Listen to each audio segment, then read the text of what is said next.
அதுக்கு ஆட்டுவேன். அது போகட்டும். அன்னைக்கு அந்த கனக சபை வந்து உடம்பு கெட்டு போச்சுன்றான். அதுவும் ஏன் திருவிளையாடல் நீ சொல்ற?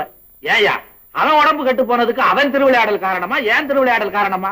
அவன் உடம்புல போய் நான் என்னயா செஞ்சேன்? நான் இந்த கேள்வி எல்லாம் கேட்கும் போது நீங்க லிங்கமால இருந்தீங்க. ஏன் லிங்கமா இருந்தா என்ன? இல்ல, லிங்கத்துக்கு காது இல்லைன்றியா? அப்புறம் லிங்கத்துக்கு முன்னால போய் உன் காதென்ன செவிடா, கண்ணென்ன குருடா, மூக்கென்ன சப்பையான்னு கேக்குறிய? அது மாத்திரம் கேட்க தெரியுதா? இப்படித்தாங்க கஷ்டப்படுற ஒவ்வொருத்தரும் எந்த சாமி கிட்ட எப்படி கேக்குறதுனே தெரியாம அழுகுறோம். தெரியாம அழுகுறீங்களா? இந்த பார் பூசாரி, கோயிலுங்கிறது வந்து சொத்து கேட்டு சுகம் கேட்டு அழுகிறதுக்காக ஏற்பட்ட இடம் இல்லையா? பின்ன கோயிலுங்கிறது எதுக்குங்க? சொல்றேன் கேளு.